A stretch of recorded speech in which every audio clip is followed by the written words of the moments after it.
G'day mate, 40 here.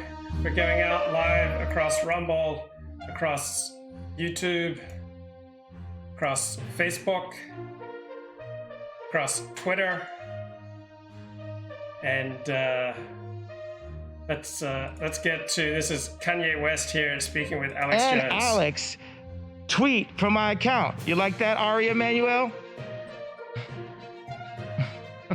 I'm all about free speech. And the greatest threat is those that want to silence us. This is why it comes First Amendment. Yeah. Anybody trying to take your speech is the enemy. Absolutely. Well, and it's, I do find it a little bit hypocritical that Elon Musk said that he was purchasing Twitter to create a free speech environment. He says that free speech is the thing that's going to save the West and our civilization. But yet he has taken exception to you, Alex, for some seemingly specific reason, maybe personal to him, but definitely not principled. So I think it's time that the people finally. So why does the mainstream media regard Kanye West as dangerous? Like, why is it dangerous to have Kanye West speak without censorship? And I don't think it's dangerous. Now, Kanye West may not say the type of things that you feel comfortable with having on your platform because you want to establish a certain standard for behavior, for speech. You have a certain audience that you're going after. So I can understand why not everyone platform would want everybody on it.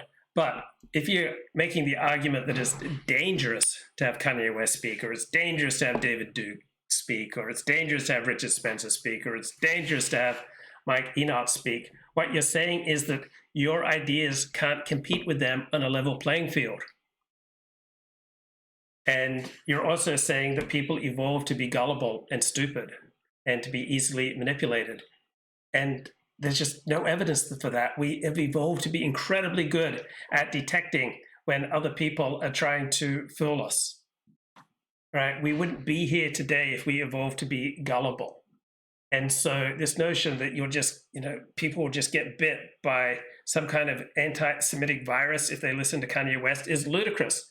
Now, I find it difficult to listen to Kanye West because he does not speak in a way that I find useful to me, right? Kanye West isn't, bringing new insights into life or into the Talmud or into the Pharisees or into Jewish history or into Jewish conduct, right? I'm not getting anything from Kanye West that I can't get from more erudite, more learned thinkers. And I believe that Jews, like Christians, like the Japanese and Indians and Hindus and Muslims and Buddhists, everybody is improved by accurate criticism. So I have no problem with accurate criticism of Jews, of Anglos, of Christians, any group. I think we're improved by having accurate criticism. And I wouldn't be afraid to have Kanye West on my show. And I just find it ludicrous that people think, right, the only substantial argument for claiming that it's dangerous to have Kanye West speak unfiltered on a program is that he'll just turn, thousands and millions of people, in a whole new direction because your ideas on a level playing field can't compete. That's what you're saying when you make the claims for more and more censorship. You're saying your ideas can't compete with these dangerous dissident ideas. Now, I think that the more people hear from Kanye West, generally speaking, less impressed they will be. Now, some people will be impressed, some people will be invigorated, some people will take strength. And so no ideologue, no activist is going to take you anywhere you don't want to go. But if you have an opening to, some new ideology, and Kanye West or anyone else provides a new way of looking at the world and it's congenial with where you are and where you want to go in life, then yes, Kanye West may move you along a particular journey.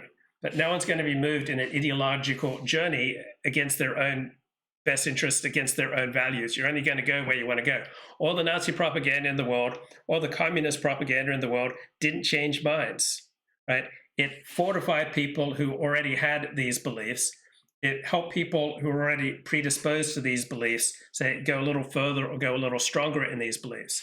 And it's also possible that individuals who may be a little mentally unbalanced may get a form of strength and encouragement from Kanye West sentiments and individually act out, but there's not going to be some collective mass psychosis due to having someone like Kanye West speak freely, right?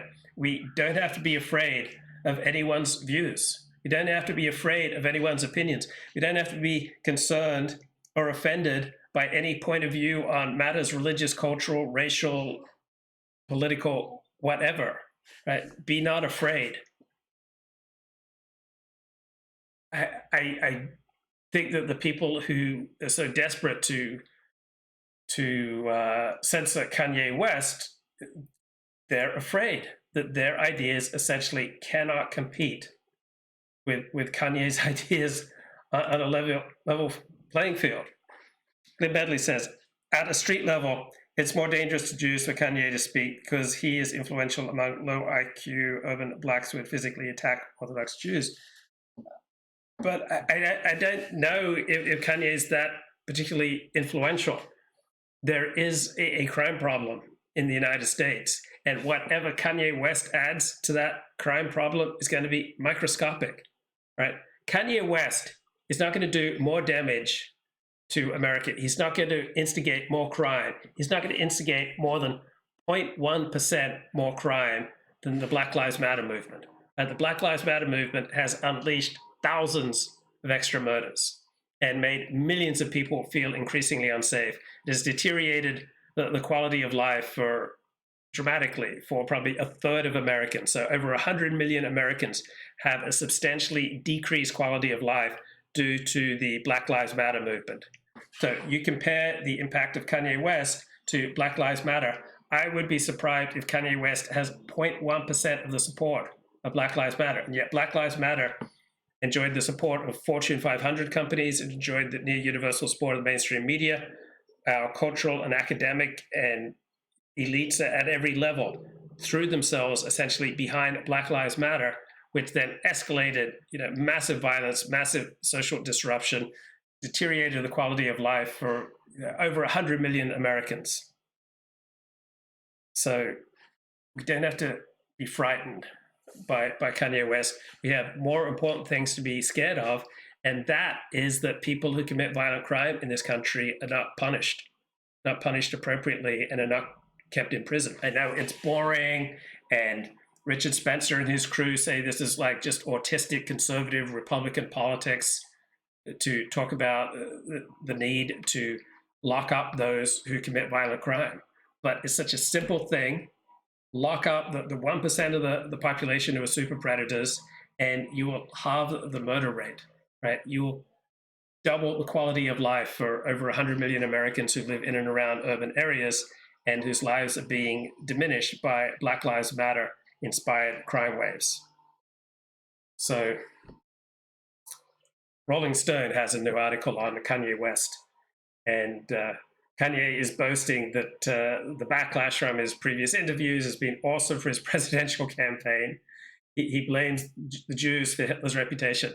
Hitler would have the same reputation in the world and in the Anglo world, whether or not there were Jews, right? The reason that Hitler has a bad reputation is because Anglo countries went to war against Hitler, right? Suffered in that war, finally defeated him. But it is only in essentially Anglo and Western countries where Hitler is regarded as the epitome of evil. The rest of the world, he's simply regarded as a guy who lost a war. Kanye is repeatedly comparing abortion to genocide. I think that's a reasonable argument, right? I don't see anything ridiculous or to be derided in that perspective by Kanye West. West reiterates his claim that Jewish people control the majority of the media along with the banks and real estate and malls. That's simply not true. If there were zero Jews in the media, right? There are very few Jews in the Swedish media, right? But the Swedish media is still left-wing. If there were zero Jews in the American media, it would be just as left-wing. Because Anglicans, Anglo-Saxons tend to be about as left-wing as Jews when you have the compare for the same level of education. So Jews in particular have not been powerful in the banking industry. So yeah, historically, the Rothschilds, 150 years ago here and there, but not in the American banking industry. So Kanye West claims there is a collusion of Jewish attorneys and managers and everyone else you can think of give America porn. America would have just as much porn if there were zero Jews having anything to do with the pornography industry. The pornography industry does not require high IQ types to produce it. All right, it's not some specialty product that requires the particular skill of Jews to create. Right, so countries where there are very few Jews, they are just as much awash in pornography. So zero Jews in America, you'd have just as much pornography in America. Pornography is not an elite product that requires, fantastical levels of IQ to produce. Okay, he claims that his ex-wife is used to selling porn. Well, he married her knowing that she got famous by releasing a sex tape. So what Kanye West doesn't really want to do is, why did I marry a porn star? So Kim Kardashian's essentially a porn star. She's famous for performing pornographic acts on camera, and he chose to marry her. So he doesn't want to think, why did I marry a porn star? He doesn't want to look at that. So Kanye says porn is bullying and controlling his staff. Porn is a very powerful stimulus, but it's not going to be bullying or controlling anyone unless you have that particular addiction to porn, and then it's not so much bullying. It's just you have miswired neurocircuitry so that you're unable to handle that level of stimulation. Oh, so Kanye, according to people who work for him, used pornography himself to bully and control his staff. Well, at least in Kanye's credit, he would admit that he's led a pretty bizarre life. It says that women in porn are the products of pedophilia. Well, I remember after I went to bed with porn star Kendra Jade, she said to me, Lukey, you know how porn stars always like to tell the media that they weren't molested as children? She said it's not true. We were pretty much all molested as kids. Like, I learned to disassociate from my body when I have sex, so that I kind of float above my body to a corner of a room, kind of looking down on what I'm doing. So not all porn stars were molested, but yeah, a very substantial number were molested as children. I just know from my own experience, when I would go to a singles event or to a social function, I would tend to pick out those women who were vulnerable to my charms, who inevitably turned out to have fathers who were sex addicts, fathers who carried on multiple affairs, fathers who had a garage filled with pornography. So they were working out their own trauma as I was working out my trauma. We would get together, ease each other's trauma for a few weeks, a few months before we finally just absolutely blew apart.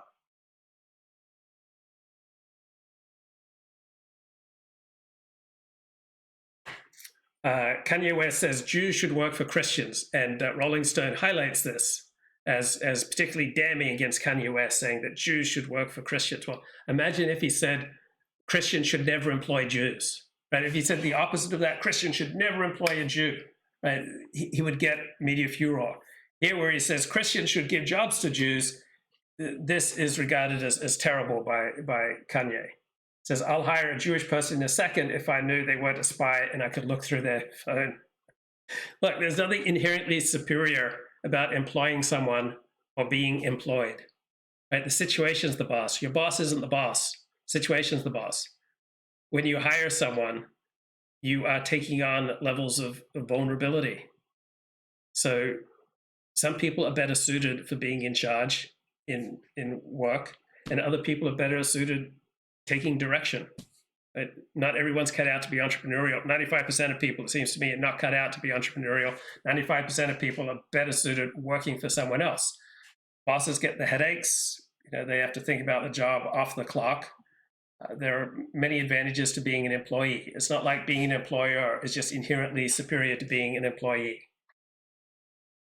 When asked if he chose a running mate, Kanye West says he's considering Candace Owens, but he has a problem with Ben Shapiro's in control of Candace Owens' voice. Has Candace Owens tweeted anything about Kanye in the past month? Because I've not been able to find it.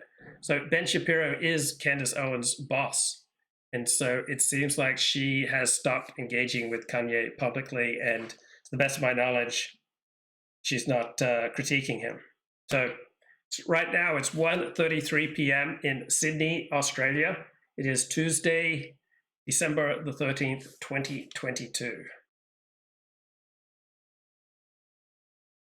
So, according to Rolling Stone, Kanye spent the majority of his interview with Gavin McInnes denouncing the Jewish community and women who haven't given birth before the age of 30, while professing his love for everyone. Well, guess what? You can criticize the Jewish community and you can criticize women who haven't given birth before the age of 30 and still hold love in your heart for everyone, right? Just because you criticize someone, just because you say bad things about someone, just because you challenge someone, right? Just because you call someone out doesn't mean you don't love them.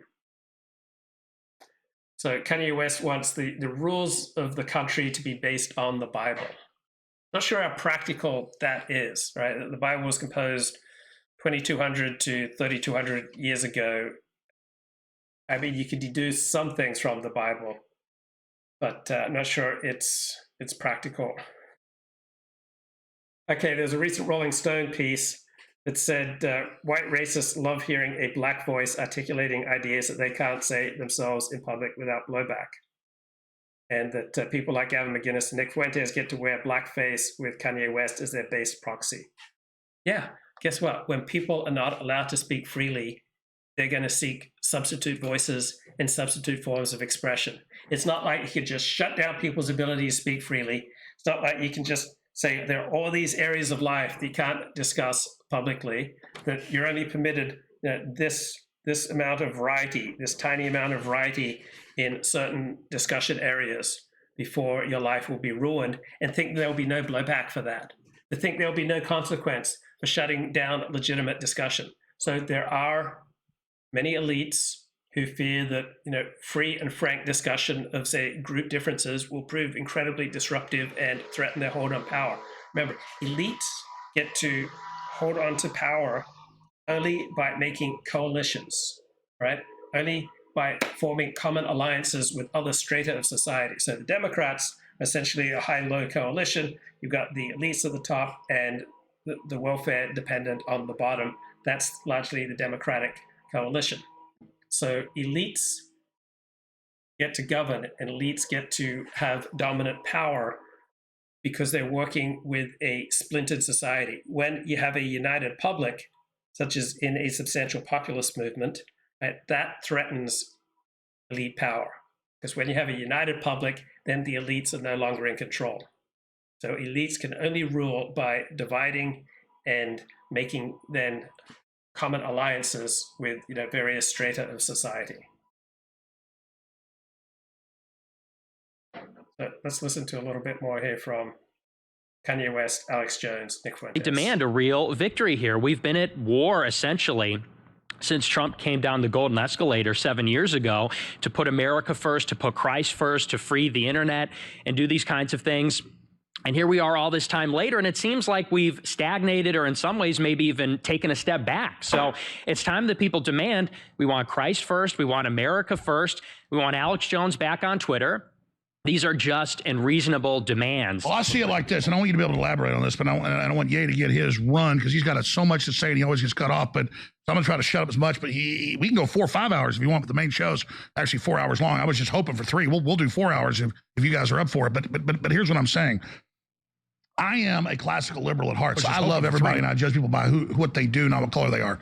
And then I look at the things you've said, and some of them out of context I don't agree with, but compared to a liberal, a modern liberal saying white people are inherently evil and white people are bad because of their skin color, and then that's what the ADL and Southern Poverty Law Center and these leftist groups in Hollywood have pushed. So they're putting out something beyond even what Hitler said, but reversing it onto white people, and we're supposed to sit there and accept it. And then Ye comes out and says, hey, I see kind of a mafia running things, and then he's the devil. No, that's bullshit. Sorry. All right, we're going to curse a little bit less on this. Yes, Reverend. I'm going to try. I'll stop. And the reason I wanted Nick, people have heard from Nick, but people haven't heard from Nick with Ye standing right next to him. It's like that's the thing that the Zionists control, the 300 in control. So it's interesting that Kanye and Nick still seem to be writing together. Nick strikes me as a pretty solid person. He doesn't seem to have the emotional ups and downs of, say, a Milo Yiannopoulos. Control of the media and control of the governments. They don't want us to connect to each other. Like my dad said, okay, they say you're anti-Semitic, but they say he's a white supremacist. And he's asking me. So Nick Fuentes is not a white supremacist. Yeah, he said things that would make you think he's a white nationalist, but I don't think that's a fair label either. To the extent that he's a white nationalist or an anti-Semite, he's unlike any other white nationalists or anti-Semites that we've known before. I mean, this is not a guy whose program is primarily about hating people. Yeah, there are individual segments, there are individual statements that sound quite hateful, and I can see why people would be up in arms at Nick Fuentes. I think a lot of the things he says are careless, that they're unresearched. But this is not your garden variety white supremacist or anti-Semite. It's not surprising to me that he would team up with Kanye West. Nick is an incredibly charismatic person, seems to have pre-World War II Christian views, which were held by hundreds of millions of people, and someone who is indeed America first and a Christian nationalist, right? Well, what's the difference? I said, Dad, there is no difference. It's just separation and confusion. They want to separate and confuse the Christians and make us afraid to stand next to each other. A Christian can. Yeah, Clint Medley's right. He's not a white supremacist. He's not an anti-Semite. He's a very naughty boy. Nick says a lot of stupid things. And Nick gets himself into, Nick is the primary cause of most of his problems, just like I am the primary cause of most of my problems. And you are probably the primary cause of most of your problems. So my heart doesn't break for Nick Fuentes, right? He has brought this trouble on himself. Can stand next to anyone. We can go visit R. Kelly in prison. We can go talk to Harvey Weinstein. That's what Jesus did. Yes, because Jesus can save everyone. But if the Zionists can get us so afraid that they're going to do what they've been doing to me, attempting to put me in jail, freeze my. So Zionists, okay, generally vote Republican. So those Jews who are Zionists are the most likely to vote Republican, to want strong border enforcement, to restrict immigration in the United States, to be tough in matters of law and order, right? So Zionist Jews are not left-wing Jews, generally speaking, right? The more left you go, the less likely you are to be Zionist. Right? Zionist Jews are nationalists. They're nationalists for the Jewish state, they're nationalists for the American state, they're nationalists for the English state, if that's where they live. Zionist Jews tend to be right-wing Jews. Accounts, smearing me on the media, all of these things, you put on the whole armor of God and they will not be able to break your spirit. And by the way, so the first 14 minutes of this interview, you'd be really hard pressed to say this is like some, hateful, horrible, white nationalist, anti-Semitic propaganda. I mean, this is primarily a fairly low IQ, pre-World War II Christian perspective on things. we can do 3 hours on this subject, Yeah. and you do 5 hours on it. And let's just get it all going now, because I want to get into everything about your plans to try to bring jobs to America, unifying people, running for president, all those other issues. So I'm not steering us away from that. I'm just saying, let's just run. Yeah, the chat says Nick is explicitly pro-white. He's explicitly pro-Christian, all right? Now, it's cool in America to be pro-Jewish, to be pro-Black, to be pro-LGBTQ+, right? There are all sorts of identities where it's very cool to be pro, but to be pro-white, that's considered the most evil thing ever. And there's no inherent reason that needs to be an anti-Semitic or a dangerous criminal orientation. There's no inherent reason why that needs to be a violent orientation any more than being pro-gay or pro-Black inevitably leads to violence. What does happen is the stronger your in-group identity, the more concerned you are and the more skeptical you are and the more likely you are to have negative feelings about outgroups. But that applies across the board, whether you're Jewish, gay, Christian, Buddhist, whatever. It's nothing that's unique to white With Christians. it as far as you guys want to go, and then I want to get into all the other topics that surround things. Oh, beautiful. So where do you want to start? Well, I mean, Yes, Nick is critical of Judaism, is critical of Jews. Yeah, you can call him anti-Semitic, but he's not anti-Semitic in the way that we usually understand that term. Right? This is not someone whose life is convulsed by hatred of Jews.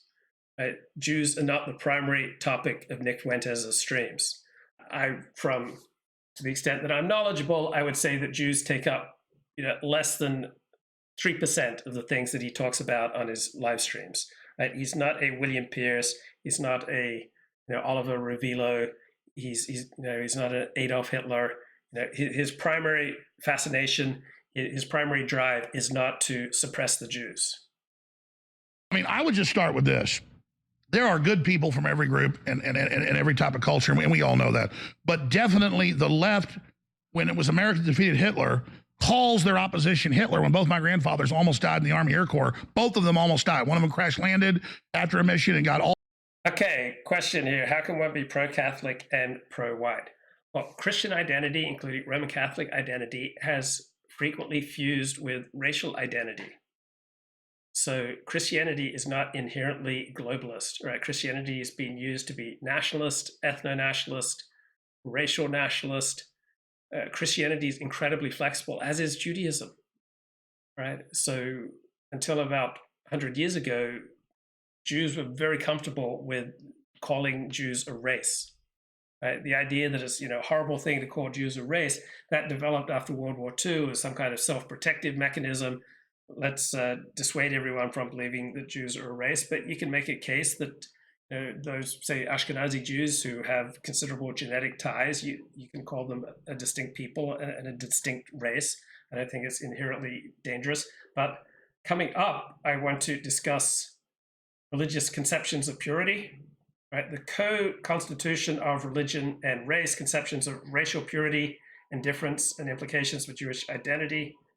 This is a lecture from the Katz Center for Advanced Jewish Studies, Christian Zionism, White Nationalism, response to the boycott, divestment, and sanction movement.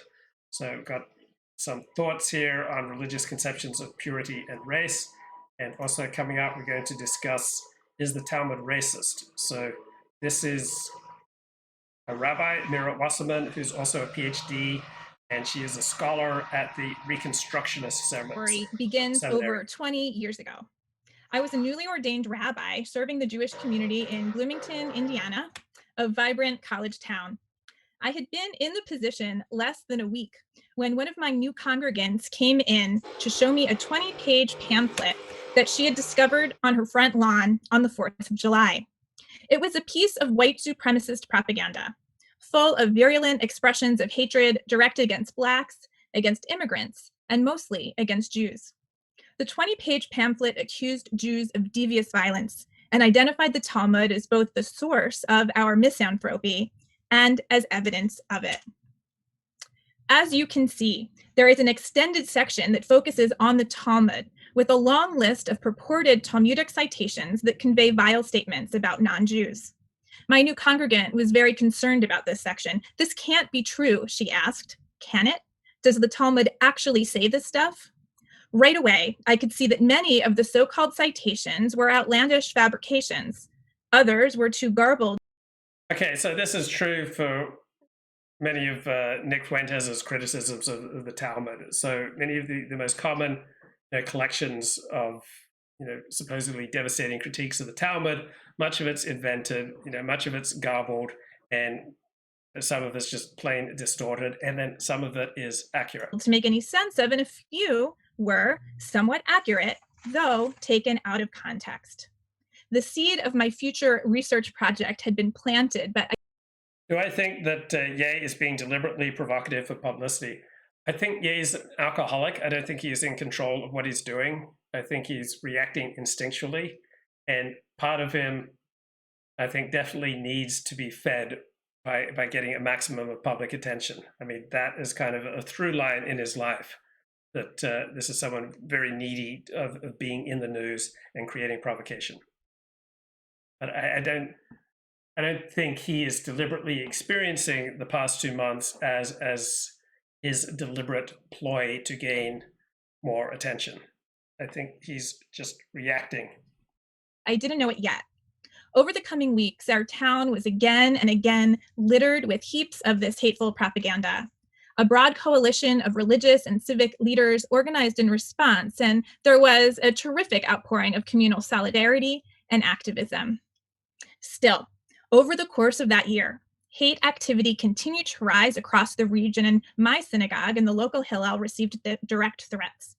Then, one Friday night in Chicago, the main suspect went on an extended, slow-motion shooting spree, first spraying bullets at a crowd gathered outside of a synagogue, then shooting and killing Ricky Birdsong, a Black man out on a jog. Evading police, the shooter drove down to Bloomington, where on that Sunday morning he shot and killed Won Jun Yoon, an international student from South Korea who was just exiting his church. When police finally closed in on the shooter, he killed himself. This was on July 4th, 1999. A year had passed since the pamphlet had first appeared. I tell this story from so long ago, not only because of the role it played in shaping my interest in our topic, but also because it illustrates what is at stake in confronting hateful ideas.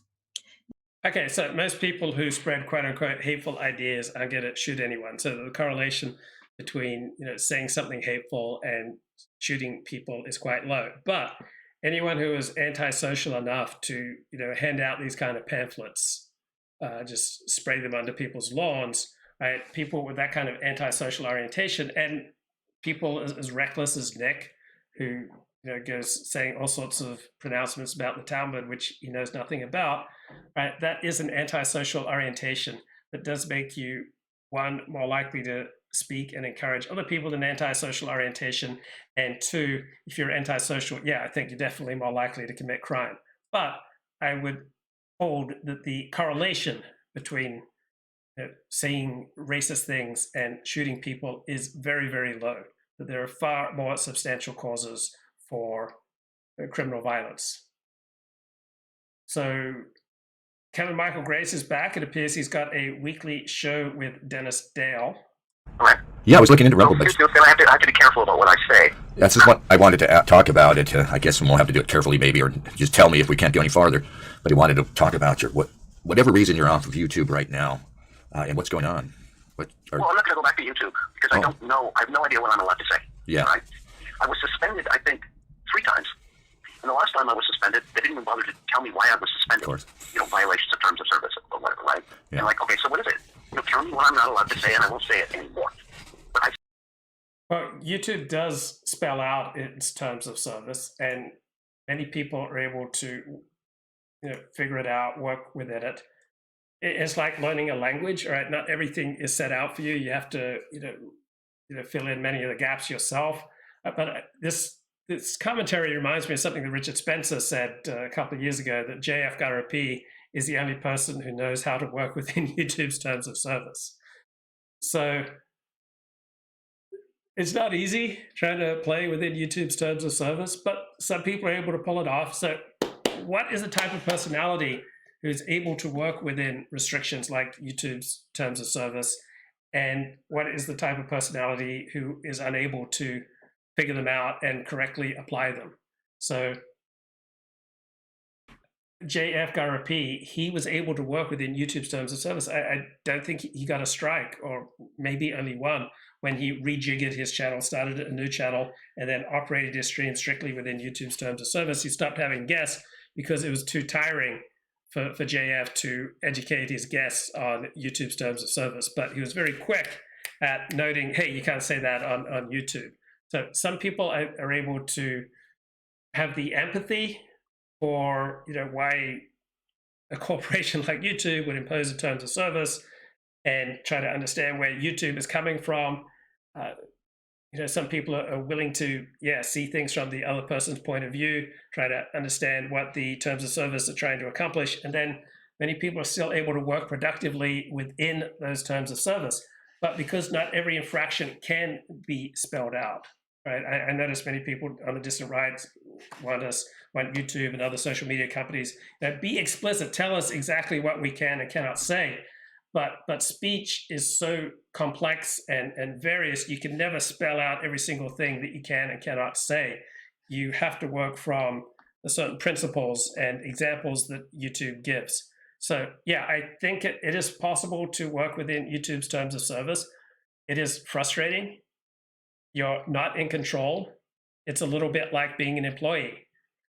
Sometimes an employee can get fired and it's not the employee's fault. But generally speaking, I would say more than 90% of the time when an employee gets fired, he played a substantial role in his own firing. Now, the examples that the boss gives for why he's firing you may not be the primary reason that you're getting fired, right? People usually don't say what they mean. People usually don't mean what they say, but the fired employee usually has played a role in his own demise. And so it's not easy working within these social media terms of service. It certainly driven me crazy, but at least some personalities are able to pull it off. So what separates those personalities who are able to have a productive relationship with YouTube versus those personalities who can't, right? It maybe it has to do with empathy and consideration for YouTube, right? We are using the YouTube platform right now to have this discussion. What are YouTube's interests? YouTube wants to maintain a certain ethos on its platform to attract advertising, to stay in the good graces of the mainstream media and its fellow elites. Some people can pull it off, have productive discussions on YouTube, and other people can't. I just cruised over to Kevin Michael Grace's channel and all his content's gone. He's just pulled it all down because he doesn't feel like he knows what the lines are on YouTube. Other people have successfully graduated onto Odyssey or Rumble. I don't know why Kevin Michael Grace hasn't done that. I think it was something about Zelensky, because I've made a habit of mocking this man, and he did not like that. I'm going to have to end this now. I'm pretty sure that he didn't get a strike for mocking Zelensky. The saint that lives among us, right? I never took you for a Putin lover, Kevin. So I agree with Dennis and Kevin here about how the media portrayal of Zelensky as the saint that lives among us is incredibly one-sided. It's mendacious. It's tiring. It's juvenile, right? This notion that there's only really one appropriate way to respond to Ukraine, and that is, you go Ukraine, we're going to send you all the weapons that we can, we're going to give you all the support that we can against big bad Putin. All right, I agree with rejecting that caricature. On the other hand, I'm as an American, like, what's in America's best interest? I don't think it's in America's best interest to send Ukraine tens of billions of dollars and all these weapons, right? I don't see it as in our best interest to risk nuclear war, and we have a risk of a nuclear conflagration here with Russia due to the West arming Ukraine and getting involved in this conflict. And I just don't see how that's in America's, Australia's, England's, France's, Germany's best interests.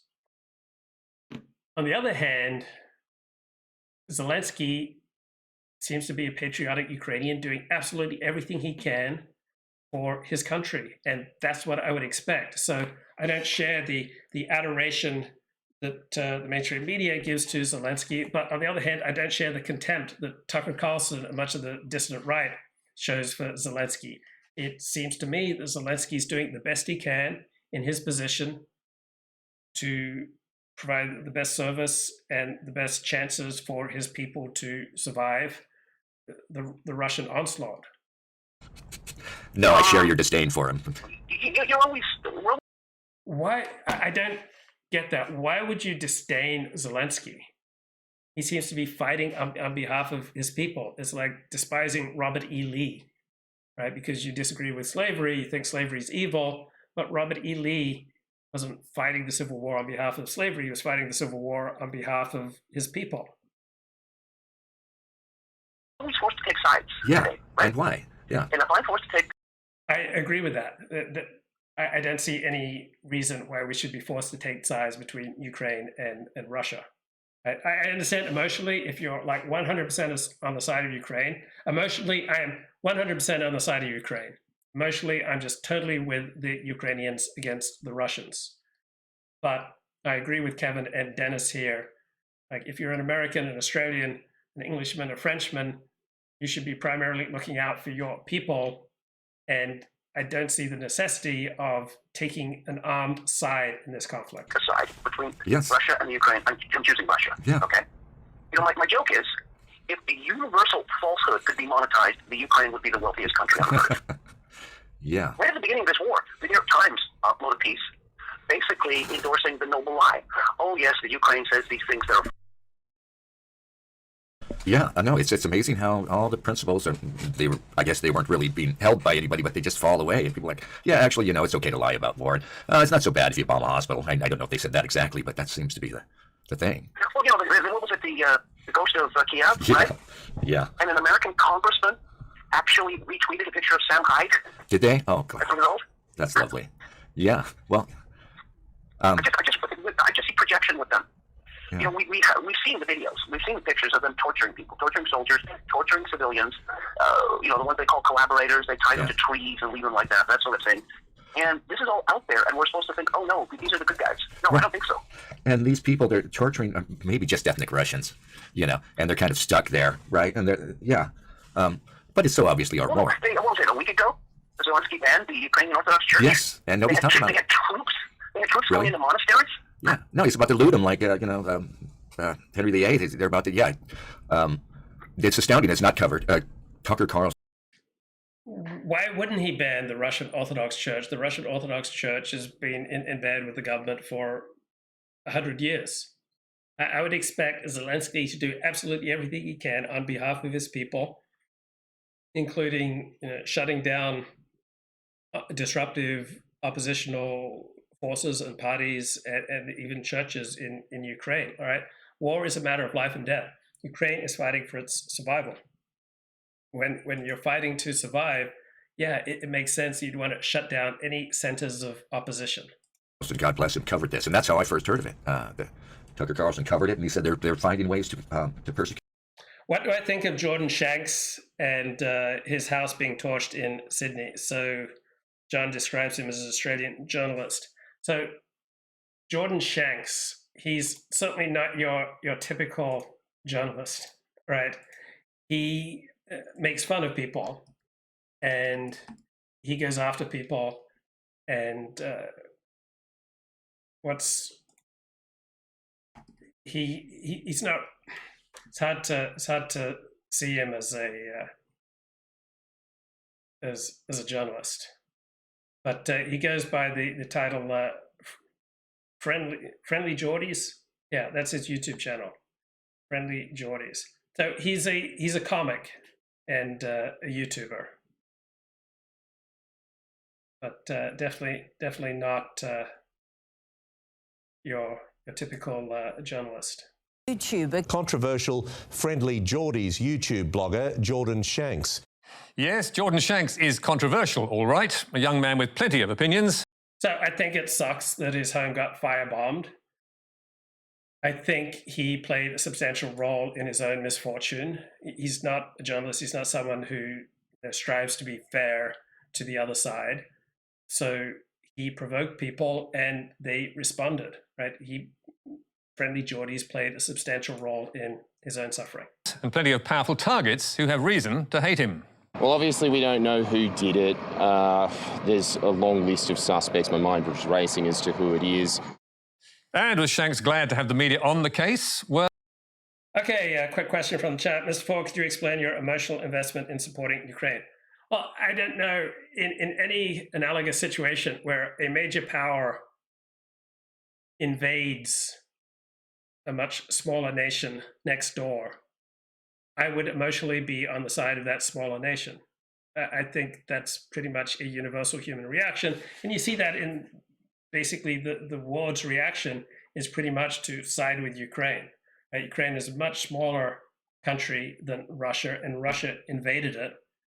So if I mean, if England, invaded some, small African country, I might feel sympathy for the African country. Yeah, anytime a much more powerful nation, particularly one that has had nuclear weapons pointing at me for 60, 70 years, yeah, I'm not going to be favorably disposed towards Russia and the former Soviet Union. Right? We were in a Cold War with Soviet Union for 50 years, 40 years. I'm not going to be sympathetic to them. Then they go invade their much smaller neighbor. Yeah, I'm going to be sympathetic with their neighbor, just like I was sympathetic with Finland, right? Finland was invaded by the Soviet Union. The small, plucky country did a really good job fighting off Stalin for a few months. So given the long history of enmity between the United States and the Soviet Union, due to both countries having nuclear weapons pointed at the other, if this former belligerent power, the Soviet Union, now slimmed down as Russia, invades their much smaller neighbor, yeah, I'm going to be emotionally on the side of those who were invaded. Well, not exactly. When they turned up to interview him, he laid into them. I saw all of your articles today where you all wrote all of the same little narrative that you write every time. I would hope that you would put just as much attention on the fact that that happened as you have on trying to assassinate my character over the last year. Thanks for your time. So he's a bit of a jerk, right? He's opinionated, he's cruel, he's cutting, he's obnoxious, he infuriates people. He's not a journalist. He doesn't pretend to be fair. And someone retaliated. That, not surprisingly, didn't make the stories about the fire on Wednesday, although one of his criticisms did get a run. The press did everything that they possibly could to make sure that you know exactly where I live. Thank you very much, you vultures. That's a good criticism of the press. They did indeed, and given the circumstances, they really should not have done. That was irresponsible. And having given the media a serve on his doorstep, Shanks then went to town on his YouTube channel. Let's see how much those sacks of sorry vermin let go to the news, because so far their story has been, with so many enemies and so many people hating him, it's a wonder that this hasn't happened sooner. Oh, okay, so you wish death on me. Thanks so much. You cheer. So simply pointing out that Friendly Jordy's has gone out of his way to mock, belittle, infuriate people. It's no surprise that someone has retaliated. This is not someone who's gone out of his way to be fair and balanced. This is not someone who's gone out of his way to be reasonable and responsible. This is not someone who's gone out of his way with empathy. This is someone who's gone out of his way to make a lot of people's lives miserable for good reasons or bad. But whether you're operating for good reasons or for bad, when you make other people's lives miserable, they will retaliate. That's just an iron law for how the world works. Right? Friendly Jordy's played a substantial role in his own misery. He brought this on himself. Doesn't mean that it's legal. I want to see these people punished. But Friendly Jordy's went after people, and people don't always respond as you want. Right? You'd like them to respond by simply writing a letter to the Sydney Morning Herald. Right? You want people to respond appropriately. Let's say you get into a fight at a pub and you punch someone. And it's entirely possible they'll respond by kicking you in the nuts, beating you down, stabbing you, and shooting you. Right? People don't always retaliate proportionately. You start a fight, and you can start a fight verbally, orally, through words, through videos. You start a fight, right? You can't predict how other people are going to respond.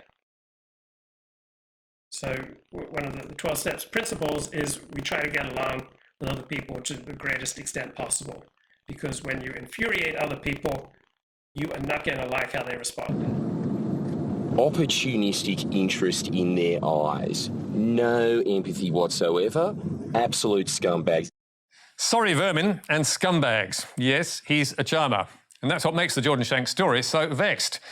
Because he's a self-described journalist who doesn't play by the traditional rules of journalism. And in his slick YouTube rants, which go out to more than 600,000 subscribers, most of whom are young and unimpressed by the mainstream media, Shanks names and shames journalists he thinks aren't doing a good enough job. And nobody is spared. The only reason you think Media Watch does a good job is because of the same reason you think all ABC shows do a good job. They just tell you they're doing a good job, and so you think, oh, okay, well, they said it's They don't hold the press to account. Paul Mary's got to be friends with half of them. Geordie's attacks are often personal and can be vicious. And in the case of former New South Wales National Party leader John Barilaro, they landed him in court. He's a con man to the core, powered by spaghetti. Not only did he use the public's money to prop up a friend's failing business, he perjured himself 9 times over. Barilaro sued for defamation, winning $715,000 from YouTube's parent Google, with the judge describing Geordie's campaign as relentless, racist and abusive, and wringing an apology plus $100,000 in costs out of Shanks. So, does he still deserve our support and sympathy? Well, yes, of course. Firebombing anyone is a serious crime, and it looks like someone was really out to get him. Detectives say the same property was also hit without warning by another fire last Thursday. No direct warning or direct message, no. And shaken to boot. Shanks says he'll take an indefinite break from broadcasting. Luckily, this is not something Australian journalists normally have to deal with. But it is not entirely unprecedented. Back in 2002, News Corp's award-winning investigative journalist... What the hell? What's going on here? Bloody hell. Okay. Let me just play some Fox News while I get my... Twitter will learn to porn another day. And then there was a bizarre reference to the proper browser for Craigslist sex. So instead of raising questions about this guy's judgment, the media rushed to his rescue. All because, of course, he's now playing the victim. I'm on the cover of the New York Post, and that is a deeply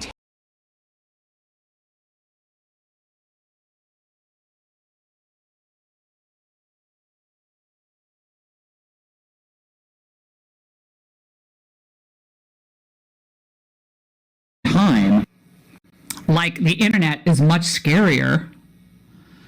He's so whipped by the woke police, he reflexively refers to himself as a cis white male of privilege. And naturally, like all liberals of today, he can't take a dose of his own medicine. Now, when the trans fanatics preying on our children are mocked, Roth stands with the deviancy and calls the critics dangerous. We have seen from a number of Twitter accounts, including libs of TikTok notably, that there are orchestrated campaigns that particularly are singling out a group that is already particularly vulnerable within society. And so, yeah, not only is it not funny, but it is dangerous. I'd say what's more dangerous is the fact that this was the person deemed most qualified by the Biden administration as a nuclear waste official. Well, a dude in a dress.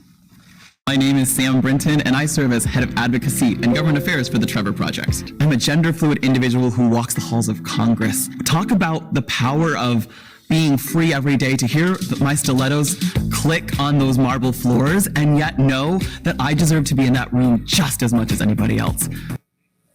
Now, that guy with the Joker lipstick deserves to be in the room. That's what he said. Well, remember, the Biden administration mainstreamed that circus act.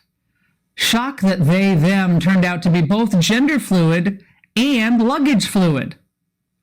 Well, so much for being in touch with his feminine side, because he doesn't look very happy in that video when he's, well, stealing ladies' luggage at the baggage carousel. Thankfully, finally, he was canned today. Now, degeneracy is a term that's kind of gone out of vogue, but as you can see, there are many reasons for it to make a comeback. For years now, universities, the White House, corporate America, big tech, Hollywood, they've worked overtime to destigmatize aberrant behavior while stigmatizing the traditional understanding. Claw back their power and make their support of deviancy too costly to continue. Our damaged democracy and depressed children will be left behind as collateral damage. And that's the angle. Now, speaking of mainstreaming depravity, the poster child for deviant behavior is President Biden's son, Hunter. And the fact that the media just... Okay, so when you listen to Richard Spencer and his crowd, they're always talking about how autistic Republicans and conservatives are. But Republicans, conservatives can run on some very important issues such as disincentivizing deviance, disincentivizing antisocial behavior. Instead, provide incentives for people to work hard, to build families, right, to educate their children as they see fit, incentivize people to provide for their own retirement, right, instead of incentivizing people to engage in all sorts of horrible behavior. And when people act criminally and violently, lock them up for a very long time. If we simply locked up 1% of super predators, the quality of our life would be so much better. Okay, so let me try to fix my mic. I'll be back in a sec. Criticized by name, we will have our words and our deeds analyzed. We should expect nothing less. For 7 years, I've had a microscope on me, but I would expect to have a microscope on me given the choices I've made in my career. If you are in charge of some of the most important decisions for one of the most important companies on planet Earth, then you deserve every bit of scrutiny you get. And this caterwauling from the media, this disingenuous crocodile tear shedding, pretending that it's so horrible that he is facing some kind of accountability for the decisions he made, is completely and totally incredible. And I don't take it seriously for 1 second. And Miranda, I mean, on this issue, it seems. Okay, so is my sound quality better? Thank you for letting me know. Well, now my picture is frozen. Okay, I'm just going to I think I'm just going to give up on the stream. I will, so at least my sound quality is back. All right, so my picture's frozen, but that's not a big deal. So let's just play Is the Talmud Racist? So this was a discussion, a lecture by this left-wing academic. And yeah, if you define racist as strong in-group identity, then yeah, every normal in-group is going to be racist. I don't believe there's any such thing as racism. So racism obviously is not a profound preoccupation of mine. But let's go back to this discussion. Is the Talmud racist? There's some interesting perspectives here. And recrimination that makes this topic hard to talk about. So as I address the question of racism in the Talmud, I will be trying to do two things at the same time. First, I will challenge anti-Semitic traditions about the Talmud that perpetuate hateful ideas about Jewish people. Second, I will challenge elements of Talmudic tradition that perpetuate hateful ideas among Jewish people, both about Blacks and about non-Jews. To quickly move my personal story forward, after a decade in my Indiana congregation, I turned to full-time scholarship, focusing my research on how the Talmud relates to non-Jews. My investigations led to a book, as Steve mentioned. In it and in my talk today, I share some of the Talmud's most troubling content. So the Talmudic rabbis had no idea that they would ever have their comments read and analyzed by non-Jews. So whenever you have like a bunch of in-group people carrying on a conversation, right, they will tend to say things about out-groups that are frequently not very nice. And so you will find negative statements about non-Jews in the Talmud. The Talmud is enormous. It's something like 25,000 pages. And what's really surprising is in this informal shorthand of rabbinic discussions from 2,000 years ago, there are comparatively few anti-Gentile sentiments. Including degrading statements about non-Jews. In sharing these statements, I do not mean to suggest that they are the Talmud's dominant message. In fact, the book proposes that on the whole, rabbis do not ascribe any elemental differences to Jews and non-Jews. But yeah, so generally speaking, the Talmudic rabbis did not believe that there were substantial inherent genetic differences, so to speak, elemental differences between Jews and non-Jews. I will focus in. So there are Jewish movements such as the Hasidic movement who have ascribed that Jews have an additional soul than non-Jews, but that's a spiritual, theological perspective. On the troubling parts, because they are most relevant to the consideration of racism in the Talmud. Is the Talmud racist? How do I respond to the 109 countries meme? Yeah, Jews have been thrown out of 109 countries. And how do I respond to that?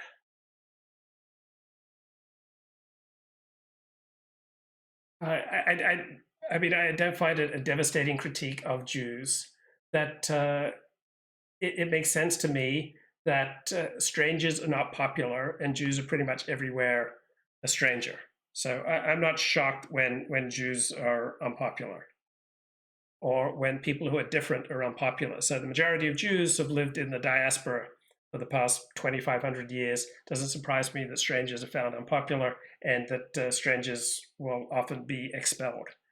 I think that's how the world works, right? We are most comfortable with people who are like us. We tend to fear and distrust people who are different. Jews are different. Therefore, there are going to be high amounts of fear and distrust of them. Racist?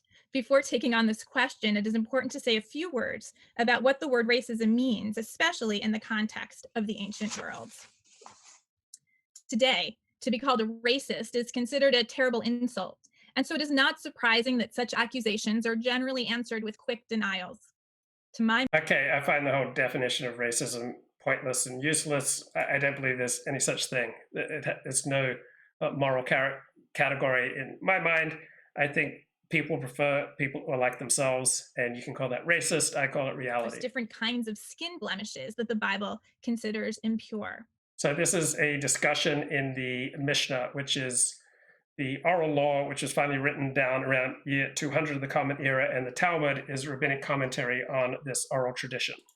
The bright spot on a German appears dull, and the dull spot on a Cushite appears bright. Rabbi Ishmael says, "The children of Israel are like boxwood, neither black nor white, but of an intermediate shade." The Mishnah here discusses how different shades of skin complicate the work of diagnosing different kinds of blemishes. The Mishnah identifies a spectrum of skin colors, from the light skin of the German to the dark skin of a Cushite or Ethiopian. Along this spectrum, Rabbi Ishmael describes the skin of Jewish people, the children of Israel, as of an intermediate shade, comparing it to the bark of the boxwood tree. The Mishnah makes clear that this intermediate skin color is what the rabbis took to be the norm. They don't know how to identify skin blemishes except on skin like their own, medium brown. This text thus points to an important way in which our world is different from the world of the rabbis. Jews today come in all colors in the US and around the world. There are Black Jews, white Jews, brown Jews, but for the rabbis, the pale skin. Okay, 80% of the Jews in the world are Ashkenazi. Okay, they are, generally speaking, fairly European looking. 95% of Jews in America identify as white. They identify with Germanic tribes is exceptional, as is the dark skin they associate with the African kingdom of Kush. They take brown skin to be the Jewish norm. Another important aspect of this text is that it confirms that the rabbis had no concept of race based on skin color. Here, they recognize differences in skin tone, but they do not connect any mental or moral qualities with these differences. This does not mean that there is no denigration of Black skin in the Talmud. As we turn now to the question of how the Talmud relates to Black people, other texts give us a slightly more complicated picture. In seeking to explain the power of... So yeah, you'll find negative texts about Black people in the Jewish tradition. I mean, you'll find negative texts about Black people in many different traditions. It's not primary focus of the Jewish tradition, but yeah, you'll find negative comments. Racist ideas. Many have identified religious belief as the fuel that inflames racial brutality. For centuries, defenders of slavery and segregation in the US looked to the Bible to justify racism. They claimed to find license for the subjugation of Black people in one scriptural passage that became a cornerstone of racist doctrine. More recently, some have alleged that it was the Talmud that provided a justification for the enslavement of Blacks. Let's begin by looking at the biblical passage in question. It tells of a moment after Noah left the ark. He planted a vineyard and became drunk. Seeing him drunk and naked, two of his sons, Shem and Japheth, took care to protect his dignity and privacy, but his son Ham, and mostly Ham's son Canaan, did not. And now I quote, "When Noah woke up from his wine and learned what his youngest son had done to him, he said, 'Cursed be Canaan, The lowest of slaves shall he be to his brothers. As you can see, there is nothing in this passage itself that says anything about Black people, let alone justifies their enslavement. In tracing the early history of the interpretation of this passage, scholar David Goldenberg shows that while ancient Jews did see Ham as an ancestor of the Ethiopians, they did not associate Ethiopians or any Black Africans with. And a question from the chat: what's the definitive translation of the Hebrew Bible, the Tanakh, for the non-Jews? There's no definitive translation. Different translations have different virtues, different strengths. But the entirety of the Jewish traditions, holy texts, are available for free. There's a Sefaria app, Sefaria, where you can get all the major texts of the Jewish tradition translated. So you can read the entire Talmud, the entire history of the major rabbinic commentaries on the Talmud, on the Torah, all translated, all available in the Sefaria app for free. So probably the Sefaria app would be the easiest way to get your teeth sunk into these texts. With slavery. For the rabbis and for their contemporaries in the ancient and late ancient world, enslavement had no connection with skin color. It was a punishment that conquerors imposed on their vanquished enemies. In other words, the strong take what they want and the weak endure what they must. Right? You're not more or less moral because you get conquered, right? You're just weaker than your conqueror. So in life, it generally pays to be stronger rather than weaker. For ancient Jews, Ham's youngest son, Canaan, not his eldest son, Cush, was seen as the prototypical enemy cursed with slavery. And Canaanites are not described as having dark skin. The notion that Ham's curse imposes slavery on Black people is thus not in the Bible or in Jewish commentaries on the Bible. Rather, it was read back into the Bible by later interpreters who lived after the mass enslavement of Black Africans had been institutionalized. Goldenberg does, however, identify one tradition that associates Ham with Black skin. This Talmudic story is disturbing in that it interprets dark skin as a punishment for bad behavior. It builds on the rabbinic notion that all those human and animal couples on the ark had been instructed to refrain from having sex. The sages taught 3 had sex in the ark, and all of them were punished for doing so. They are the dog and the raven and Ham, son of Noah.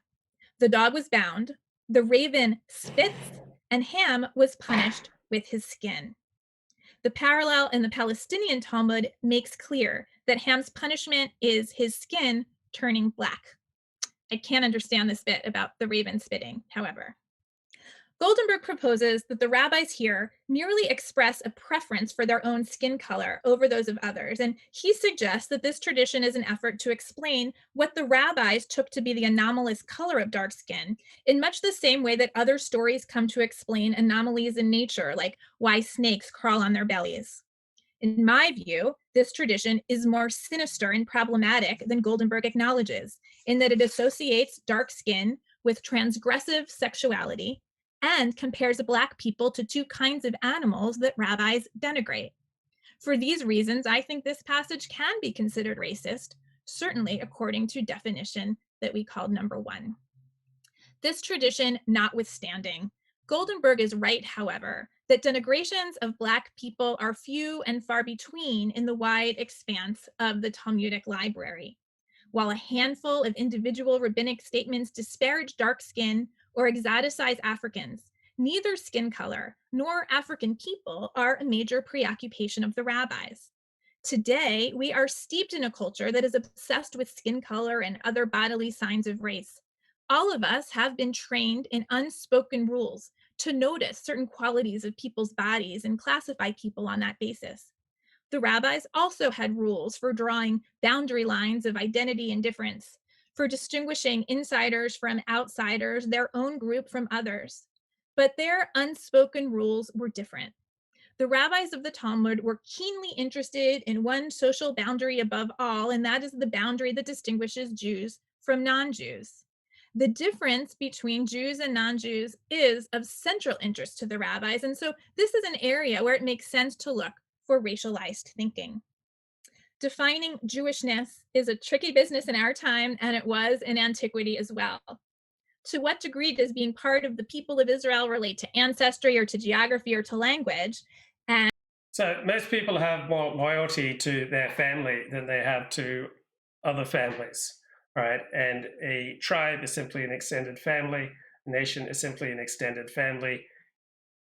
Traditional people tend to have concentric circles of loyalty, first to the family, then to the extended family and relatives, then to community, then to your tribe, and then to your nation. So it makes sense that Jews, along with other tribes, have frequently strong in-group identities and some negative feelings about our groups. And to what degree is it a matter of behavior and belief? The rabbis inherited a diversity of views on the meaning of Jewish identity and on the nature of the boundaries that separated Jews from non-Jews. One way to... What is the Palestinian Talmud? So the Talmud is a collection of shorthand of rabbinic discussions on the Mishnah. And so there was one large rabbinic academy centered in what's now known as Israel, the land of Israel, the land of Palestine, and this is the Palestinian Talmud. The Babylonian Talmud, which was a collection of rabbis in Babylon, modern-day Iraq, became the dominant Talmud. So normally when we talk about the Talmud, we're talking about the Babylonian Talmud. So it was formed in exile, it was formed in the diaspora, and so perhaps having to justify and explain yourself when you're a minority in another people's country makes you smarter, sharper, you have to work harder. Perhaps that's a reason why the Babylonian Talmud is the dominant Talmud and the Palestinian Talmud, the one composed in the Holy Land of Israel, is very much of a minority concern in Jewish life. Capture the degree to which these boundaries were contested is to contrast how two biblical books, the book of Ruth and the book of Ezra, relate to issues of intermarriage and conversion. In the book of Ruth, the title character is a Moabite. After her Israelite husband dies, she pledges her loyalty to her mother-in-law Naomi's God and people and marries a distant... And the Palestinian Talmud is also known as the Jerusalem Talmud. ...relative Boaz. Ruth is revered as the great-grandmother of King David, which makes her an ancestor of the Messiah as well. For the book of Ruth, boundaries between Jews and others are permeable, and people of non-Jewish backgrounds are not only welcome, but embraced and celebrated when they throw their lives. So it's not unusual that tribes allow converts. All right, there are Native American tribes that would essentially allow people from the outside to join their tribe. So usually there are rituals. This is usually the exception rather than the rule, right? Obviously, most people don't convert to becoming Comanche, but there were outsiders who got to join the Comanche tribe. So too with the tribe of Israel, there were various mechanisms for outsiders to join. In with Israel. The book of Ezra takes a very different view, railing against Israelite men who marry women who are of Moabite or other non-Israelite backgrounds. Ezra calls on these men to separate from their wives and reject the children who are born from their unions. The book of Ezra introduces the idea of holy seed, a doctrine of genealogical purity, which renders the boundaries that separate Israel from others impermeable. So this is Professor Mira Wasserman. She is a rabbi. She is a PhD. She is a professor at the Reconstructionist Judaism Seminary. Intermarriage nor conversion can be tolerated in Ezra because Jewish identity is exclusively a matter of heredity. Scholar Christine Hayes traces Ezra's doctrine of holy seed into the Second Temple period, describing how it animates the Book of Jubilees and is adopted by the sectarian Jews of Qumran, the community of the Dead Sea Scrolls. For these sectarians, one can no more convert into Judaism than one can opt into the priesthood.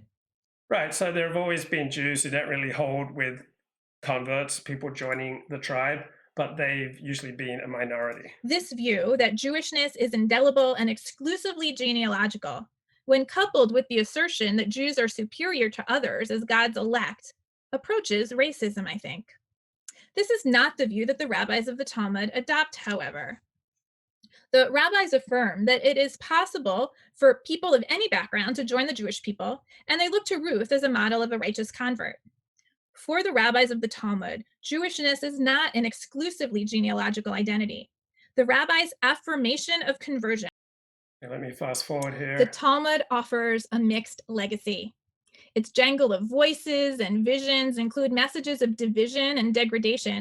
So the Talmud is shorthand of rabbinic discussions that took place over hundreds of years between people who had no idea that non-Jews would ever be able to read their discussions. That clash with calls for justice, equity, and human dignity.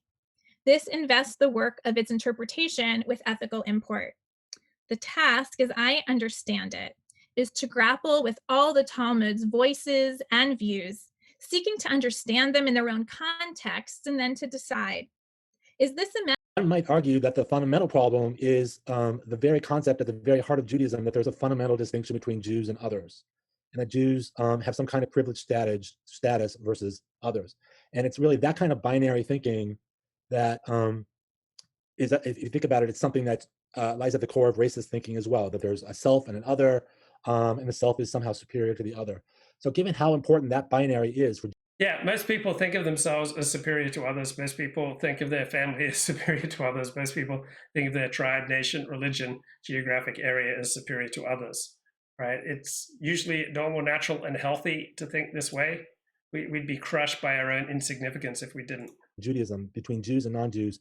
Do you think that's a problem for Judaism? Or is there another way to understand this binary that doesn't make it kindred to kind of racialist thinking?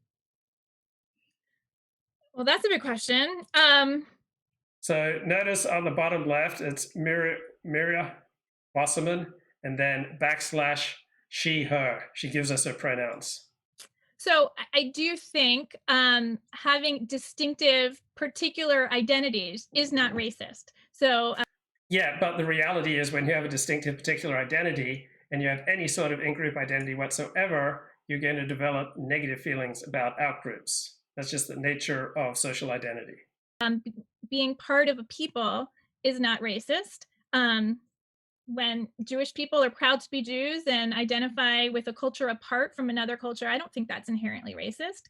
Neither is it when other peoples. But it always works out that way. You have a strong in-group identity, you're always going to have negative feelings about out-groups. Have their own particular traditions, which give them strength and resilience and a feeling of meaning and connection. I think all that's for the good.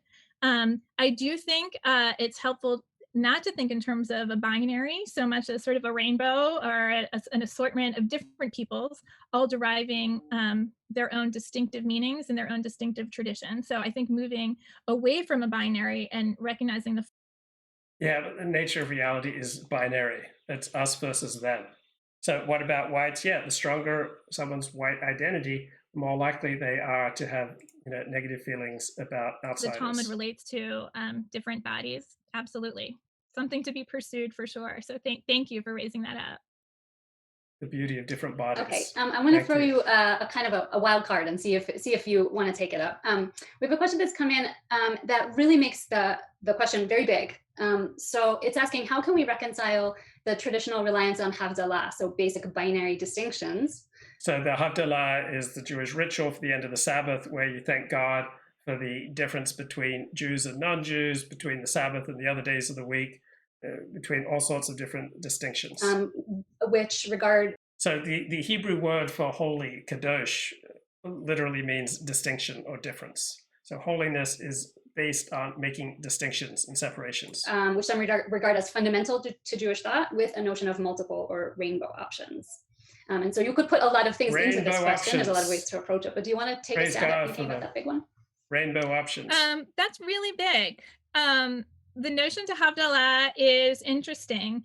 So as you know, my center is affiliated with the Reconstructionist movement. So in Reconstructionist liturgy, in the long list of the Havdalah service of the different kinds of divisions that are made between darkness and light, between the holiness of the Sabbath and the everydayness of the week, traditionally we'd also say between Israel and the other nation. So that particular line is something that Reconstructionists don't include. What kind of nation would not celebrate differences between their nation and other nations? I mean, this is just absolutely fundamental to human identity. Like I'm reading articles how ultimate underdog Morocco became the Rocky of this World Cup. Well, apparently this is the first African, the first Arab nation, right, to make the semifinals of the World Cup. And they are going mad. They're celebrating. All Arabs are supporting them, Nizar Ahmed, 27-year-old nurse from Jordan, said. We have an Arab country as one of the best in the world. So what else are Arabs going to celebrate? Are they going to celebrate all their innovative scientific inventions or their life-saving medical inventions, the high quality of Arab governments, the beauties and the depth of Arab literature, of Arab business acumen? I mean, what else are Arabs going to celebrate? They're not exactly setting the world on fire, to the best of my knowledge. It may be just lack of media reporting in all sorts of areas. So Morocco geographically is a North African country, but culturally and linguistically, the article says it's part of the Arab world. Also genetically, the team has adopted both identities, both Arab and African. So people from all over the Arab world have put aside their political differences when it comes to cheering for Morocco. Morocco's success in the World Cup is seen as success for all Arab nations as well as all North African nations, says this professor at San Diego State. So this allows Arabs to go crazy and to celebrate. That Arabs prove they're able to jump and fly and soar, not just in sports, but in all aspects of life if they have the will and determination, says this Jordanian commentator. Congratulations to Morocco and to all the Arabs. Morocco's winning goal was on this unbelievable leap and header by a Moroccan player. So this is giving a great boost to Moroccans, to Arabs. Arabs express solidarity with the Palestinians, so supporting Morocco is a chance for Arabs to express common ground with one another in support of the Palestinians. So this goes back to my point that the more extreme your sports fandom, right, the bigger the role that sports plays in your life, like generally speaking, the more empty your life. So the Arab and African worlds don't have a whole lot to celebrate. The reason that they are going so mad over this World Cup, in large part, is as a result of the emptiness of their civilizations. Just not a lot of great things going on in Arab and African civilization right now. So they're going wild over the World Cup. So why study Talmud? Why should we study the Talmud? Anybody answering that question, I wouldn't trust. There's too many reasons. It's too complex of a text. It is actually too exciting, I think, to fit into one answer. So I will try and answer this question in a way that builds on my own research. And I will say, well, let's look at the Talmud as a text that should be studied because it is very funny. Okay, that is an unusual way of approaching a religious text. To say the least. And I would say it is a text that needs to be studied most of all on its own terms. The Talmud is a text as we have it, which was redacted in 5th, 6th century Babylonia, as the rabbis say, is in Iraq. And the rabbis did give us this wonderful gift, but there's quite a bit of work to be done to understand it. It is a legal commentary. Now, it's the most complex and most abstract form of literature you can have. It tells you how to live a Jewish life in all its complexity. So it's a very difficult and demanding text. I've spent thousands of hours in Talmud class, and I just have the smallest grasp of it. And yet you see all over YouTube comments and all over the web, people, with these definitive descriptions of the Talmud as degenerate, people who haven't spent 12 hours of their life studying Talmud. So the Talmud is one of those areas where, generally speaking, those who are the most likely to talk about it publicly know the least. But this bloke here is a professor of Talmud. He seems to know something. For all its details, how to eat, how to have sex, how to have children, how to raise children, how to react to the government, the entire life is in there, and it's mostly legal commentary. But in between that legal commentary, we do find narratives, and this is my personal inroad here. We do find narratives of rabbis, and we do find a genre that does fit the modern concept of parody. and of satire. Parody being a retelling of a previous story with a difference, satire being comical criticism, and the Talmud combines both. They tell satirical parodies, the rabbis, that do make a very, very serious religious point. And that's, I think, something that I want to preface when I say it is funny. It is funny, but it is funny for that serious outcome. And so it's not deliberately funny. You're not going to break up laughing when you crack open the Talmud, but it's frequently unintentionally funny because it's so raw, because it's an in-group discussion by people in a strongly identifying in-group who have no idea that eventually one day members of out-groups will have access to their words. And these laughing matters aren't to be laughed at, so to speak. Now, how is the Talmud funny, and how can we learn from it as a funny text? I would say we need to start with the law. We need to start with, for example, Rabbi Jeremiah and the limits of parody. Rabbi Jeremiah is a figure who time and again tries to push rabbinic wit to its limits. And he is the one who eventually gets kicked out of the academy because he overdoes it. And he does it by means of imitating religious discourse to the wrong end. Now, I'll give you an example. The discussion at hand in the Talmud is, if you find a little bird, to whom does it belong? If there's a dovecot, and if you find it within a certain distance from dovecot, you have to return it to the owner. If it's beyond a certain distance, well, it's yours. The rabbis then go on and say, well, what if it's a little bird that cannot fly? Then they change the distance. If it is, the next question they asked is, well, how about if there are two dovecots? And again, they say, well, whoever you find it closest to. And then Rabbi Jeremiah comes in and says, well, what if it is exactly in between two dovecots, 1 foot here and 1 foot there? Talking about a little pigeon or a little bird.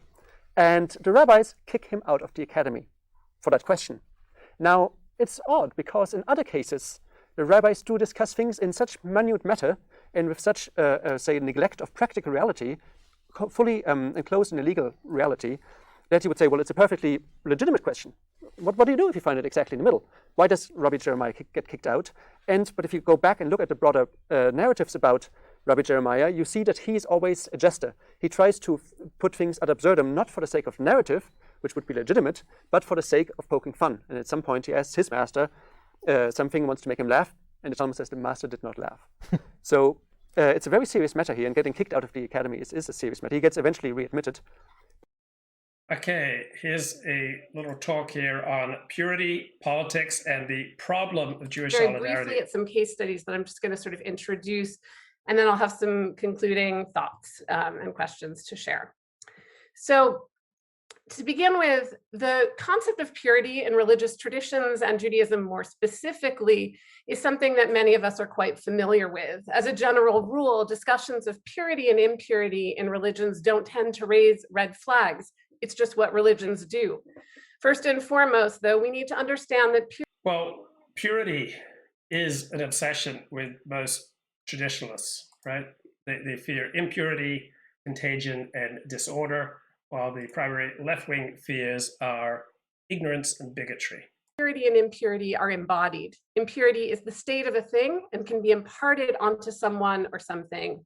So purity in Judaism is not really consonant with the English word purity. It's more a matter of appropriate or fit. There's no exact English word. So we're talking here, we're trying to translate Hebrew language, Aramaic language, religion into English. It doesn't translate exactly. It's contagious. We're most familiar, for example, with the ideas of impurity and purity. So going back to the Pentateuch, right, all through the Jewish tradition, there's a fear that filth will envelop and diminish the community and will essentially drive God out of the community. And so the Jewish tradition contains all sorts of rituals for cleansing, replenishing the community. And one of the rituals, essentially a study of Talmud. That's a way of kind of cleansing yourself. You study good religious text, and it kind of cleanses your soul. It's a way of washing yourself free. I mean, I take a shower at least once a day. I think having a healthy concern for being clean is a good thing. Purity in the laws of Tahara Mishpacha, the laws of family purity, which render a menstruating woman pure or impure depending not only on whether she's currently bleeding, but also how recently she has been in contact with that blood. This is true as well with respect to contact with a corpse or carrion, for example. So when status is based on their proximity to impurity in space, matter, and time. Tahara is a state of ritual purity, and impurity is imparted by and through a host. Well, guys and many women, tend to be a little disturbed by these monthly emissions of blood, and so societies have traditionally grappled with the challenge of menstruation. So it's not just something that the Jewish tradition has grappled with. Host of things and activities. So many of us have been deeply influenced, by the work of social anthropologist Mary Douglas, who wrote in her book Natural Symbols, the human body is always treated as an image of society. And scholars of religion were taught to read discourses of purity and impurity as natural human processes, establishing boundaries, making order out of chaos, distinctions between categories of things and people. The laws of kashrut, for example, do many things. They make the quotidian sacred, as with many other embodied Jewish ritual practices, but at the same time, they establish hard lines of division. Creating strict laws around food serves powerfully to separate Jews from non-Jews. The laws of Tahara Mishpacha function in a similar way. While there are many interpretations and experiences that shift how individuals relate to and find meaning in particular practices, the rituals unquestionably function to draw dividing lines between people based on the grounds of embodied difference. An image of society is mapped onto biological sex. So it's not just Jews who use rituals with regard to food to separate the in-group from the out-group. So if you talk to Orthodox Jews, most of them understand kashrut having a meaning, among other meanings, of separating Jews from non-Jews. Non-Orthodox Jews would be less likely to reach for that explanation. They'd say it's to do with health, which it isn't. There's no evidence that this is driven by a concern for health. It's driven by a whole series of concerns about separation. So separation is kind of the essence of traditional Jewish identity, separation between the Jew and the non-Jew, between the Sabbath and secular times of the week, between adults and children, between human and animal. Deeming some things and people more pure or impure in a hierarchical system that establishes, in this case, men as more pure more of the time than are women.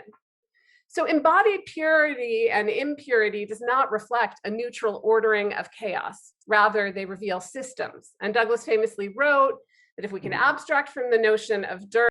So people on the left love to analyze systems of power, but they never or rarely use that left-wing critique on themselves. Now that the liberal left controls almost every major institution in the Western world, right? Why not analyze how the liberal left uses that power to essentially oppress people who aren't on the left?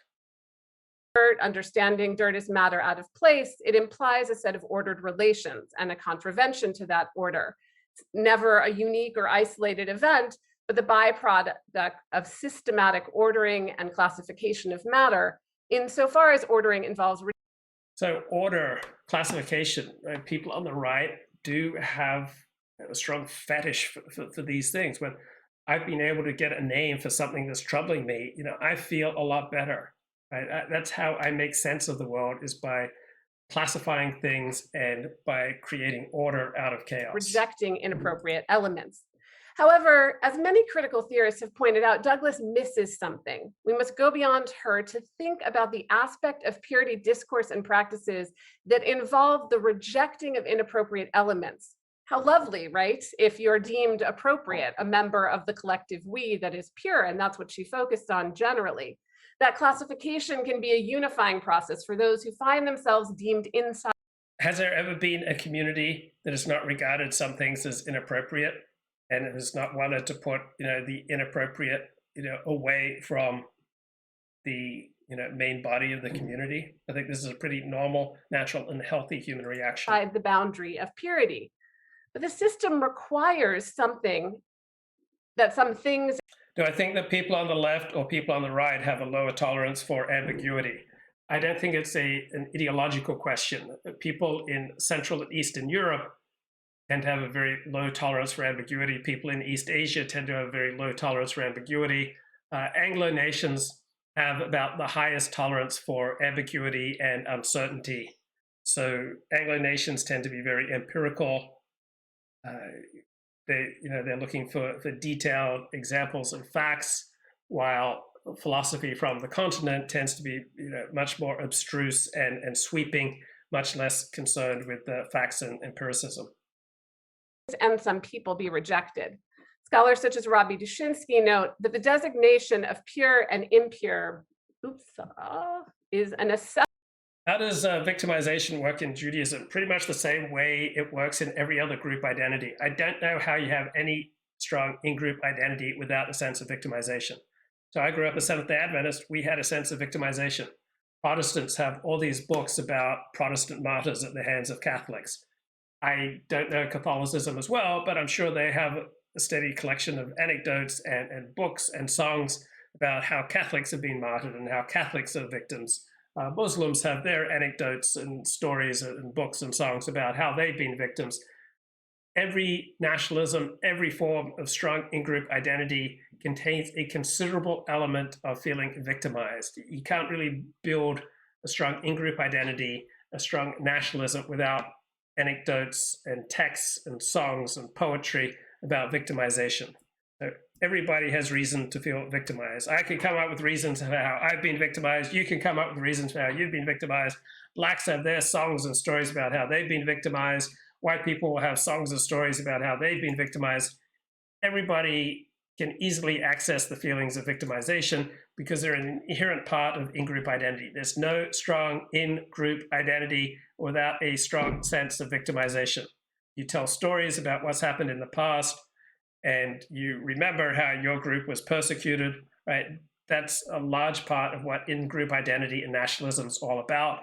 This is as true for Jews, as for Blacks, as for gays, as for the French or the Japanese, or Anglo-Americans. Assessment of the essence of a thing, a person, or a body. He suggests that in Western societies, themes of purity and impurity are best understood as an assessment of their relative self-identity, of something or someone, their qualitative homogeneity, or their...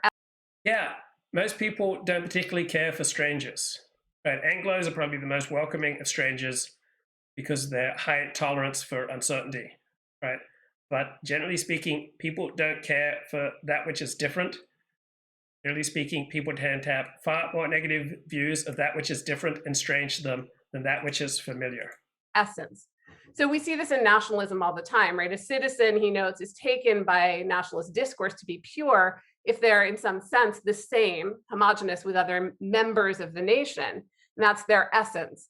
The suggestion that he makes here is that the act of assessment, of discerning pure and impure, involves a categorization of subjects, groups, things, based on their proximity or distance from some ideal of homogeneity, of purity.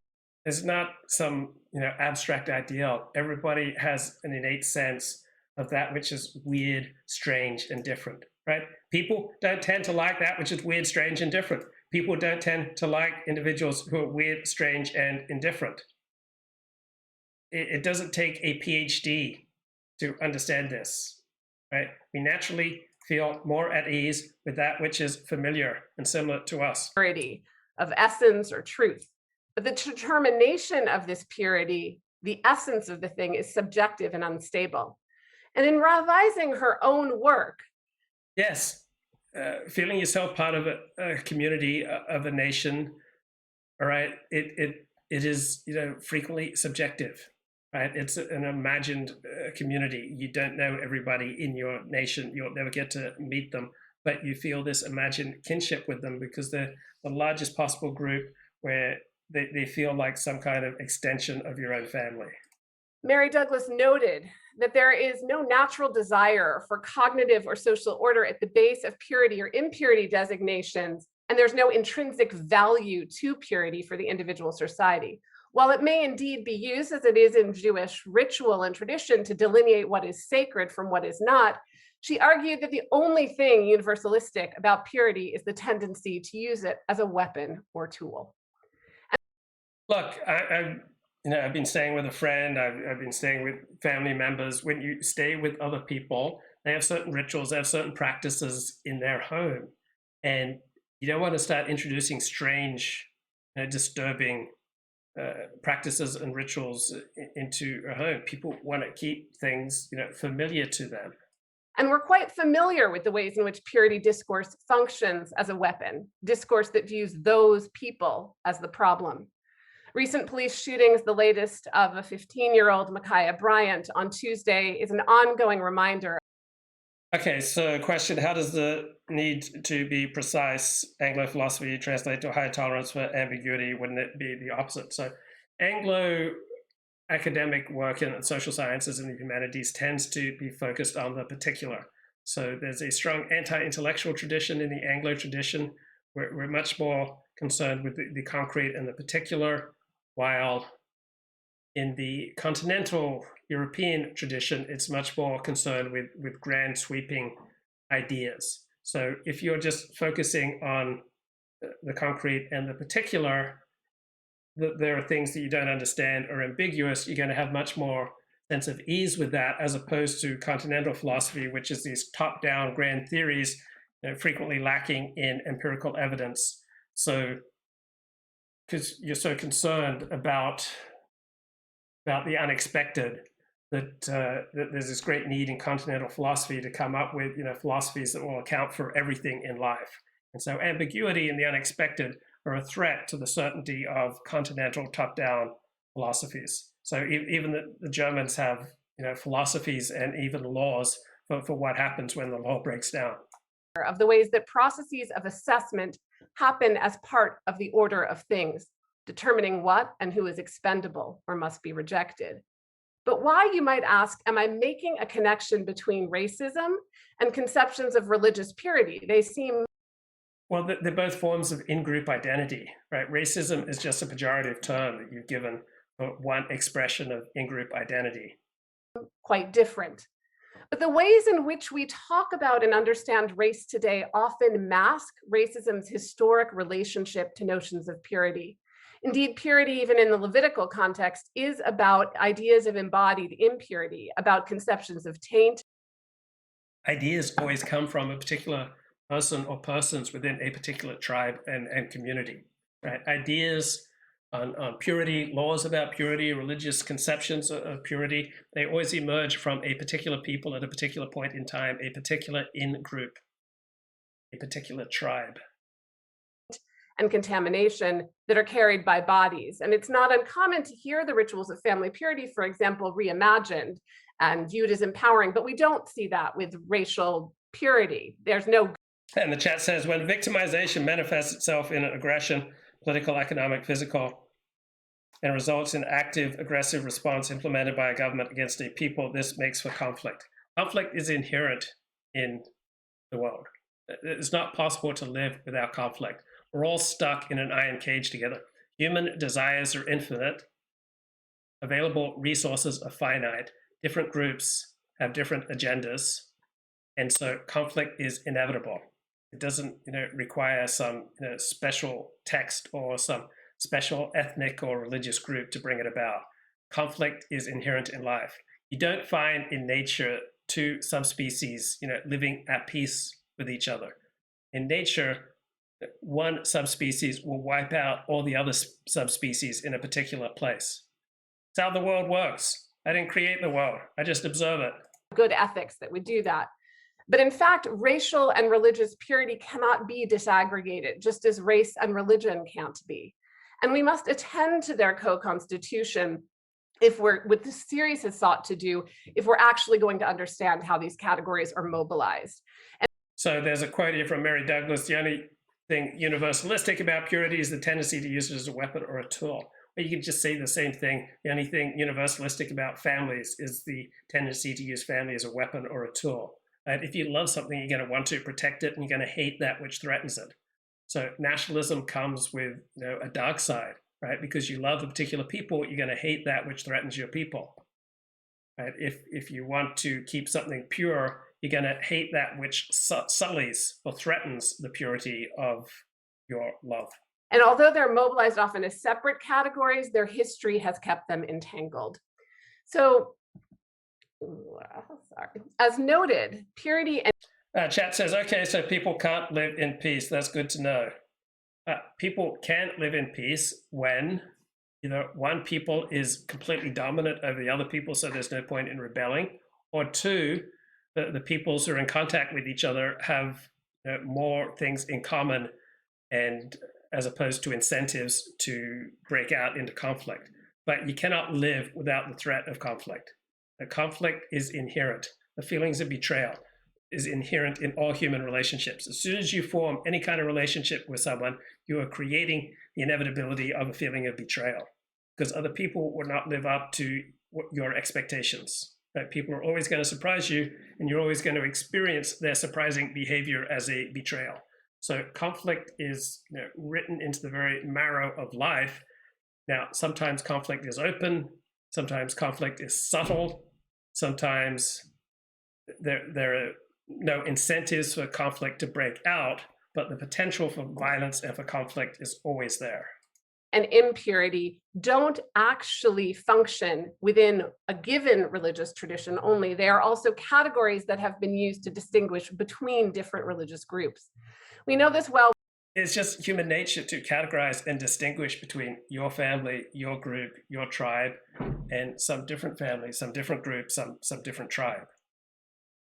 With respect to ideas of purity of blood, as Irene Silverblatt states in her work, Modern Inquisitions, tracing the modern world back to the 16th century lets us get a better grasp on another of the modern world's deceits, state fetishism.